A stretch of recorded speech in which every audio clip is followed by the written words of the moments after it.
Amelia Mary अरहर्ट दुनिया की पहली एकमात्र ऐसी फीमेल पायलट थी जिन्होंने साल 1932 में अपने विमान को 25,000 फीट की ऊंचाई पर बिना किसी सीनियर पायलट की असिस्टेंस के अकेले अटलांटिक महासागर को पार करने का खिताब अपने नाम किया था। इस बेहतरीन रिकॉर्ड के चलते अमेलिया अरहर्ट को यूएस गवर्नमेंट की तरफ से डिस्टिंग्विश फ्लाइंग क्रॉस अवार्ड से सम्मानित किया गया था। 24 जुलाई साल 1897 में नॉर्थ यूएस के आचिसन कंसास शहर में जन्म लेने वाली अमेलिया मैरी बचपन से ही एविएशन इंडस्ट्री में बतौर एक पायलट के रूप में काम करना चाहती थी, जिसके चलते अपनी 20 साल की उम्र में ही अमेलिया मैरी ने कैलिफोर्निया की किन्नर फील्ड और एरियल लीग जैसे ट्रेनिंग सेंटर से एक पायलट बनने की तैयारी को शुरू कर दिया था, जिसके चलते 16 दिसंबर साल 1921 में अमेलिया मैरी को एक ऑफिशियल पायलट का लाइसेंस मिल चुका था। उस समय पूरी दुनिया में केवल 16 फीमेल पायलट्स ही मौजूद थी और अमेलिया मैरी भी उन्हीं पायलट्स में से एक थी। जून साल 1928 में अमेलिया मैरी और पायलट विल्मर स्टर्ट्स ने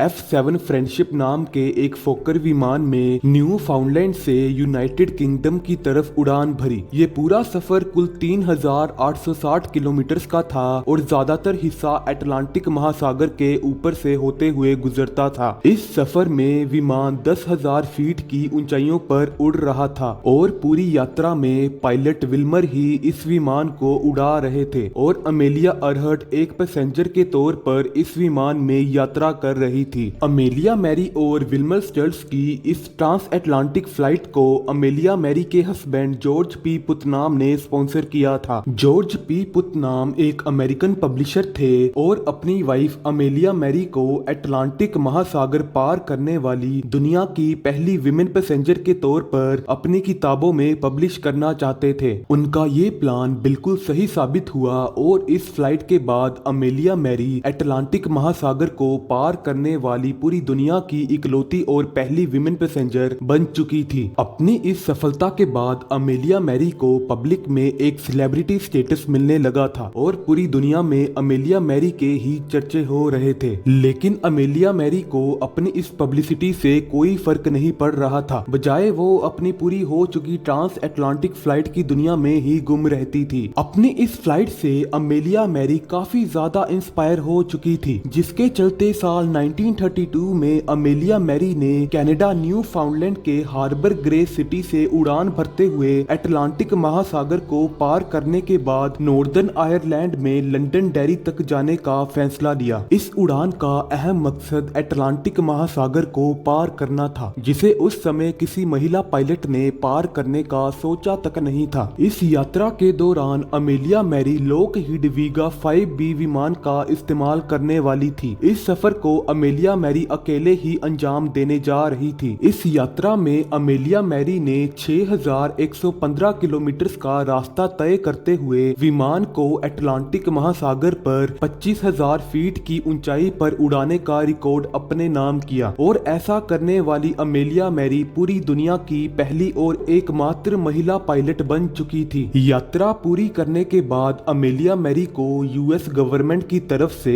डिस्टिंग्विश फ्लाइंग क्रॉस अवार्ड से सम्मानित किया गया। ऑफिशियली तौर पर एक पायलट होने के बावजूद अमेलिया मैरी ने कभी भी कमर्शियल विमान उड़ाने का नहीं सोचा, बजाय इसके अमेलिया मैरी को सिर्फ विमान के जरिए दुनिया को एक्सप्लोर करना और अपने नाम पर रिकॉर्ड हासिल करना पसंद था। अमेलिया मैरी ने अपनी जिंदगी में कई किताबें लिखी थी, जिनमें सबसे पॉपुलर किताब थी द फन ऑफ इट। किताबों के जरिए अमेलिया मैरी अपने एविएटर पायलट एक्सपीरियंस को लोगों तक पहुंचाती थी। इसी के साथ अमेलिया मैरी लोगों को, खासकर लड़कियों को, बड़े काम करने के लिए इंस्पायर करती थी। साल 1935 में अमेलिया मैरी ने यूएस की पर्ड्यू यूनिवर्सिटी को एक टीचर और एक रिसर्चर के तौर पर ज्वाइन किया। यूनिवर्सिटी में अमेलिया मैरी स्टूडेंट्स को एरोनॉटिकल इंजीनियरिंग के साथ साथ करियर गाइडेंस में भी मदद करती थी। साल 1936 की शुरुआत में अमेलिया मैरी ने दुनिया भर की उड़ान भरने की योजना बनाना शुरू कर दिया। अटलांटिक महासागर को अकेले पार करने के बाद अमेलिया मैरी उससे भी कुछ बड़ा करना चाहती थी और अपने नाम एक और रिकॉर्ड करना चाहती थी। हालांकि उस समय तक कई लोग जैसे कि विले पोस्ट और हेरल्ड गेटी ने विमान विमान के जरिए दुनिया भर की उड़ान भरते हुए फर्स्ट रिकॉर्ड अपने नाम कर चुके थे। लेकिन अमेलिया मैरी ने इस यात्रा को आम रास्ते से कई गुना ज्यादा खतरनाक रास्तों में तब्दील कर दिया था। अमेलिया मैरी दुनिया भर का चक्कर लगाने के लिए इक्वेटर का इस्तेमाल करने वाली थी। इक्वेटर एक काल्पनिक रेखा है जो धरती को नॉर्दर्न और सदर्न हेमिस्फीयर में दो हिस्सों में बांटता है। दोनों ही हेमिस्फीयर्स का वेदर कंडीशन एक दूसरे से बेहद उल्टा होता है। नॉर्दर्न हेमिस्फीयर में सर्दियों के दौरान सदर्न हेमिस्फीयर में बेहद ज्यादा गर्मी पड़ती है और सदर्न हेमिस्फीयर में सर्दियों के दौरान नॉर्दर्न हेमिस्फीयर में गर्मी का एहसास होता है, जिसके कारण अर्थ के बीचों बीच मौजूद इक्वेटर की वेदर कंडीशन कभी भी स्टेबल नहीं रहती। इक्वेटर की खासियत है कि वहां पर हाई टेम्परेचर होने के बावजूद कभी भी तेज धरार बारिश और तूफान जैसे हालात पैदा होने लगते हैं, जिसके कारण एक विमान के लिए वहां से गुजरना बेहद ही मुश्किल और चुनौती भरा काम है। अमेलिया मैरी की इस यात्रा को सफल बनाने के लिए पर्ड्यू यूनिवर्सिटी ने अमेलिया मैरी का खूब साथ दिया। जुलाई साल 1936 में लॉकहीड एयरक्राफ्ट कंपनी की तरफ से अमेलिया मैरी की इस यात्रा के लिए एक अलग विमान का निर्माण किया गया, जिसका नाम था लॉकहीड इलेक्ट्रा 10E एयरक्राफ्ट। इस विमान को अमेलिया मैरी की यात्रा की जरूरतों को मद्देनजर रखते हुए बनाया गया था। इस विमान को पर्ड्यू यूनिवर्सिटी ने खास तौर पर अमेलिया मैरी के लिए बनवाया था, जो कि एक आम विमान के मुकाबले बेहद अलग था। इस विमान में एक आम विमान के मुकाबले काफी बड़ा फ्यूल टैंक बनवाया गया था, जिसके चलते ये विमान लंबा रास्ता आसानी से तय कर सकता था और साथ ही हाई टेक नेविगेशन और रेडियो सिस्टम्स का इस्तेमाल इस विमान में बेहतरीन तरीके से किया गया था। इस यात्रा के दौरान अमेलिया मैरी के साथ विमान में फ्रेड नूनान एक नेविगेटर के तौर पर जाने वाले थे। फ्रेड नूनान एक एक्सपीरियंस नेविगेटर थे जो अमेलिया मैरी की यात्रा में प्लेन को नेविगेट करने वाले थे। 17 मार्च साल 1937 को अमेलिया मैरी और फ्रेड नूनान ने अपनी इस यात्रा की शुरुआत की। इलेक्ट्रा विमान ओकलैंड कैलिफोर्निया से उड़ान भरते हुए अपने पहले स्टॉप होनोलुलु हवाई में लैंड करने जा रहा था। इस यात्रा में अमेलिया मैरी का साथ दो और लोग दे रहे थे, जिनका नाम था कैप्टन हैरी मैनिंग और मेंट। हवाई सिटी में लैंड करने से पहले ही विमान में कुछ तकनीकी खराबी आने लगती है, जिसके कारण हवाई सिटी में लैंड करने के बाद विमान को सर्विसिंग के लिए भेजा गया। हवाई सिटी के बाद विमान का अगला स्टॉप पैसिफिक ओशन में मौजूद हॉलैंड आइलैंड होने वाला था, लेकिन ज्यादा तकनीकी खराबी के चलते विमान बुरी तरह से डैमेज हो चुका था और उसे दोबारा से उड़ने लायक बनाने के लिए काफी ज्यादा समय लगने वाला था, जिसके चलते अमेलिया मैरी ने विमान के ठीक होने का इंतजार करने और इस जर्नी को यही खत्म करने का निर्णय लिया। कुछ समय बाद विमान के ठीक हो जाने से अमेलिया मैरी ने अपनी इस यात्रा को एक बार फिर से शुरू किया, लेकिन इस बार अमेलिया मैरी के साथ केवल फ्रेड नूनान ही एक क्रू मेंबर के तौर पर मौजूद होने वाले थे। मौसम और हवाओं की दिशा बदलने के कारण इस बार यात्रा को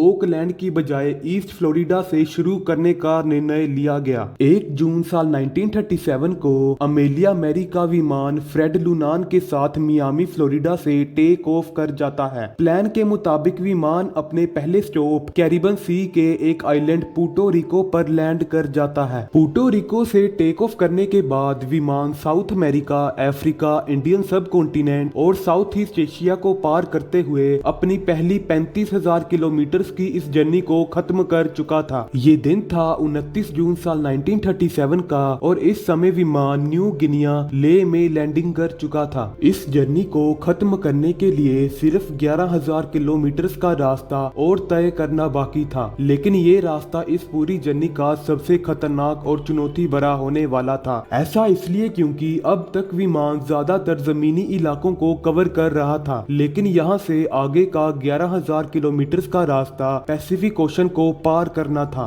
2 जुलाई साल 1937 को सुबह 10 बजे अमेलिया मैरी और फ्रेड नूनान अपने विमान के साथ ले से टेक ऑफ करते हैं। प्लान के मुताबिक अगला स्टॉप हॉलैंड आइलैंड होने वाला था, जहां तक पहुंचने के लिए विमान को 20 घंटों का समय लगने वाला था। शाम के 3 बजकर विमान पैसिफिक ओशन पर 10,000 फीट की ऊंचाई पर उड़ रहा था, लेकिन इतनी ऊंचाई पर घने बादलों के चलते अमेलिया मैरी ने विमान को 10,000 फीट से कम करते हुए 7000 फीट की ऊंचाई पर उड़ाना शुरू कर दिया, लेकिन इसके बाद इलेक्ट्रा विमान की तरफ से कोई भी जवाब नहीं मिला। इलेक्ट्रा विमान की आखिरी लोकेशन नुकुमानु आइलैंड्स के पास पाई गई थी, जो कि विमान का आखिरी स्टॉप ले से कुल 1300 किलोमीटर की दूरी पर है। अमेलिया मैरी और फ्रेड नूनान को ढूंढने के लिए यूएस कोस्ट गार्ड की तरफ से कटर इसाका शिप को होलैंड आइलैंड पर भेजा गया। शिप कटर इसाका की मदद से इलेक्ट्रा विमान के साथ संपर्क करने के लिए रेडियो सिग्नल्स का इस्तेमाल किया गया, लेकिन विमान का कुछ अता पता नहीं चला। इलेक्ट्रा विमान में खास तौर पर रेडियो डिवाइस का इस्तेमाल किया गया था, जिसके चलते विमान से संपर्क और उसकी लोकेशन का पता लगाना बेहद आसान था। लेकिन उस समय विमान अपनी 2 वे रेडियो कम्युनिकेशन में खरा नहीं उतरा। इसके अलावा विमान में और भी कई तरह के डिवाइसेस लगाए गए थे, जिसके चलते विमान से संपर्क टूटना तकरीबन नामुमकिन था। लेकिन उस समय लाख कोशिशों के बाद भी विमान से संपर्क नहीं हो पाया। रिसर्च में पाया गया कि लापता होने से पहले